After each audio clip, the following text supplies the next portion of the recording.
Viewers break तो बाद तुहाडा स्वागत है जी। डॉक्टर साहब साडी पहली ईमेल आई है वीर कुलदीप सिंह दी यूके तो ये लिखते हैं डॉक्टर साहब वाहिगुरू जी का खालसा वाहिगुरू जी की फतेह। डॉक्टर साहब जेकर हो सके तो मेरी ये नज़म जरूर शेयर कर दिओ। ये नज़म तुकबंदी के अंदर नहीं है अते एक खुली नज़म है। धन्यवाद। खालसा जिंदाबाद। ये लिखते हैं जिंदाबाद लिखा इन्होंने। जी जी जी बिल्कुल ठीक लिखा जी।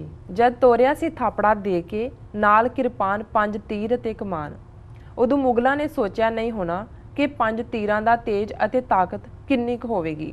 जिस गुरु ने सारियां 14 जंगां विच फतेह हासिल की होवे उसके थापड़े नाल ही बंदे सिंह ने मुगलों की जड़ पुट दिती ते तेरे काही दे बूटे नूं तीर नाल पुट्टन वेले आखे शब्द हुण मुगल राज की जड़ पुट्टी गई सच होए। तेरे बहादुर ने ऐसी बहादुरी दिखाई कि खालसा राज की स्थापना कर दी। जुल्म अते जुल्म करन वालियां नूं नत्थ पा दित्ती तेरे शेरां। सिख मुसलमान अते हिंदू सब सुखी हो गए। वक्त बदलिया ते मुगलों ने तिलक वालियां दा रूप धार फिर अत चुकी हुई है। मुगल राज विच टके टके तिक विकन वाली धियां भैणां दी आबरू अज मुफ्त लुट्टी ते रोली जा रही है। ਉਹੀ नादर शाह अज तिलक ला के कतलेआम कर रहा है। बाबर अज गांधी टोपी पा के जाबर बनया होया है। काजियां वालों नीहां विच चिरन दे फतवे अदालतां विच बैठे न्याय देण दा संग पाड़दे ने।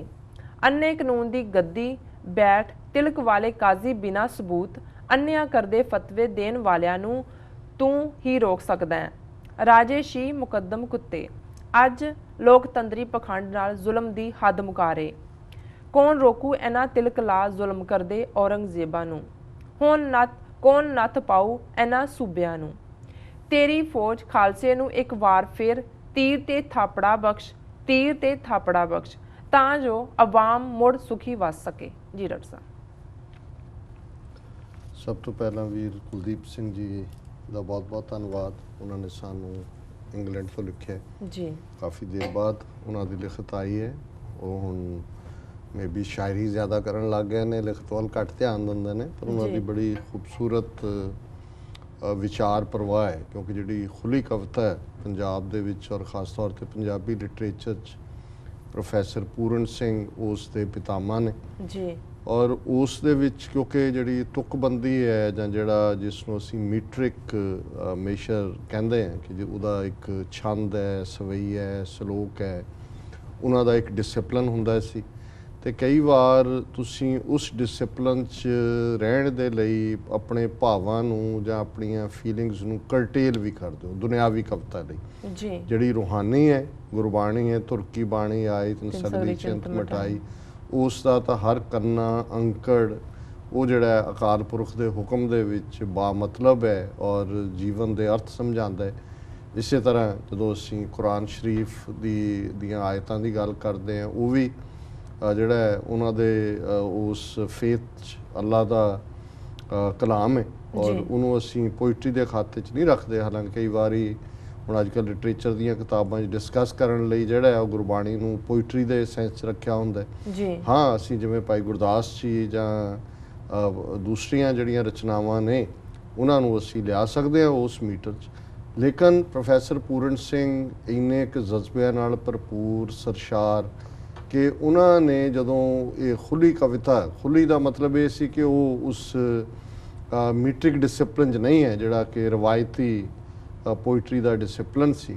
ਸੋ ਉਹਦੇ 'ਚੋਂ ਫਿਰ ਸੱਚਮੁੱਚ ਹੀ ਉਹ ਇੱਕ ਦਰਿਆ ਦੇ ਪ੍ਰਵਾਹ ਵਾਂਗ ਹੈ ਜੀ, ਕਿਉਂਕਿ ਉਹਦੇ 'ਚ ਥਾਟ ਹਾਵੀ ਹੁੰਦਾ ਹੈ, ਵਿਚਾਰ ਹਾਵੀ ਹੈ ਔਰ ਵਿਚਾਰ ਦੇ ਨੂੰ ਤੁਸੀਂ ਜਿਹੜਾ ਆਪਣੇ ਕਲਮ ਦੇ ਹਵਾਲੇ ਕਰਦੇ ਹੋ ਜੀ। ਸੋ ਵੀਰ ਕੁਲਦੀਪ ਸਿੰਘ ਹੋਰਾਂ ਨੇ ਜਦੋਂ ਇਸ ਖੁੱਲੀ ਕਵਿਤਾ ਨੂੰ ਲਿਖਿਆ ਤੇ ਉਹਨਾਂ ਦੇ ਸਾਹਮਣੇ ਜਿਹੜਾ ਸੀਨ ਹੈ ਉਹ ਬਾਬਾ ਬੰਦਾ ਸਿੰਘ ਬਹਾਦਰ ਨੂੰ ਅੰਮ੍ਰਿਤ ਦੀ ਦਾਤ ਬਖਸ਼ਣੀ 10ਵੇਂ ਪਾਤਸ਼ਾਹ ਵੱਲੋਂ ਸੱਚਮੁੱਚ ਦਾ ਆਪਣਾ ਬੰਦਾ ਬਣਾਉਣਾ ਜੀ, ਪੰਜਾਬ ਵੱਲ ਤੋਰਨਾ, 5 ਤੀਰਾਂ ਦੀ ਬਖਸ਼ਿਸ਼ ਔਰ ਬੰਦਾ ਸਿੰਘ ਬਹਾਦਰ ਦਾ ਆ ਕੇ ਜ਼ਾਬਰਾਂ ਨੂੰ, ਜ਼ਾਲਮਾਂ ਨੂੰ, ਜ਼ੁਲਮ ਕਰਨ ਵਾਲਿਆਂ ਨੂੰ ਸਜ਼ਾ ਯਾਫਤਾ ਕਰਨਾ ਜੀ। ਔਰ ਫਿਰ ਉਸ ਸਾਰੇ ਸੀਨ ਨੂੰ ਦੇਖਣ ਤੋਂ ਬਾਅਦ ਉਹ ਅਜੋਕੇ ਹਾਲਾਤ ਤੇ ਆ ਜਾਂਦੇ ਨੇ ਕਿ ਕਿਵੇਂ ਅੱਜ ਲੋਕਤੰਤਰ ਦੇ ਨਾਂ ਥੱਲੇ ਜਦੋਂ ਔਰੰਗਜ਼ੇਬ ਬਾਦਸ਼ਾਹ ਅੱਜ ਦਿੱਲੀ 'ਚ ਇੱਕ ਤੋਂ ਬਾਅਦ ਇੱਕ ਜਿਹੜਾ ਮਰਜ਼ੀ ਪ੍ਰਧਾਨ ਮੰਤਰੀ ਬਣ ਜਾਏ ਸਾਡੇ ਲਈ ਇਨਸਾਫ ਨਹੀਂ ਹੈ ਜੀ।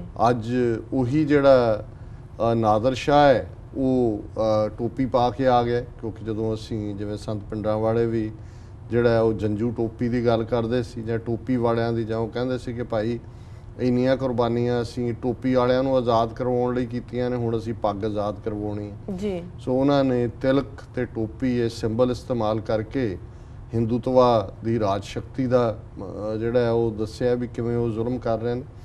ਔਰ ਇਹ ਸਾਰੇ ਚੋਂ ਉਹਨਾਂ ਨੇ ਅਖੀਰ ਗੁਰੂ ਤੋਂ ਮੰਗਿਆ ਕਿ ਇਸੇ ਤਰ੍ਹਾਂ ਸਾਨੂੰ ਅੱਜ ਤੀਰ ਤੇ ਥਾਪੜਾ ਬਖਸ਼ੋ ਜੀ, ਤਾਂ ਕਿ ਜਿਵੇਂ ਬੰਦਾ ਸਿੰਘ ਬਹਾਦਰ ਨੇ ਹੇਠਲੀ ਉੱਤੇ ਲੈ ਆਂਦੀ ਸੀ, ਦੁਸ਼ਟਾਂ ਨੂੰ ਸਜ਼ਾ ਯਾਫਤਾ ਕੀਤਾ ਸੀ, ਇਵੇਂ ਹੀ ਅਸੀਂ ਵੀ ਇਹਨਾਂ ਜ਼ਾਲਮਾਂ ਨੂੰ ਦੁਸ਼ਟਾਂ ਨੂੰ ਸਜ਼ਾ ਯਾਫਤਾ ਕਰ ਸਕੀਏ ਜੀ। ਨਜ਼ਮ ਬਹੁਤ ਸੋਹਣੀ ਹੈ, ਭਾਵ ਉਹਦੇ 'ਚ, ਔਰ ਮੈਨੂੰ ਉਹਨਾਂ ਦੀ ਇਹ ਨਜ਼ਮ ਸੁਣਦੇ ਆ ਜਾਂ ਪੜ੍ਹਦੇ ਆ ਭਾਈ ਗਜਿੰਦਰ ਸਿੰਘ ਜਿਹੜੇ ਦਲ ਖਾਲਸਾ ਦੇ ਮੁੱਢਲੇ ਬਾਨੀਆਂ 'ਚੋਂ ਨੇ ਜੀ, ਉਹਨਾਂ ਨੇ 70ਵਿਆਂ ਦੇ ਵਿੱਚ ਇਹ ਇੱਕ ਨਜ਼ਮਾਂ ਦੀ ਕਿਤਾਬ ਲਿਖੀ ਸੀ, 5 ਤੀਰ ਹੋਰ ਜੀ। ਔਰ ਇਹ ਉਹ ਸਮਾਂ ਸੀ ਕਿ ਜਦੋਂ ਅਜੇ ਸੰਤ ਜਰਨੈਲ ਸਿੰਘ ਖਾਲਸਾ ਪਿੰਡਰਾਂ ਵਾਲੇ ਸੀਨ ਤੇ ਨਹੀਂ ਸਨ ਆਏ।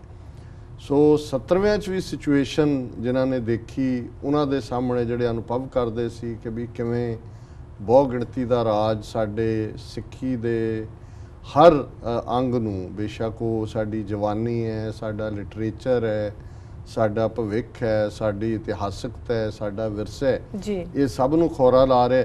ਤੇ ਉਦੋਂ ਵੀ ਭਾਈ ਗਜਿੰਦਰ ਸਿੰਘ ਨੇ ਕਿਤਾਬ ਦਾ ਨਾਂ ਹੀ 5 ਤੀਰ ਹੋਰ ਰੱਖਿਆ ਸੀ ਕਿ ਹੇ 10ਵੇਂ ਪਾਤਸ਼ਾਹ, ਜਿਵੇਂ ਤੁਸੀਂ 5 ਤੀਰਾਂ ਦੀ ਬਖਸ਼ਿਸ਼ ਕਰਕੇ ਬਾਬਾ ਬੰਦਾ ਸਿੰਘ ਬਹਾਦਰ ਨੂੰ ਭੇਜਿਆ ਸੀ, ਇਸੇ ਤਰ੍ਹਾਂ ਅੱਜ 5 ਤੀਰਾਂ ਦੀ ਲੋੜ ਹੈ।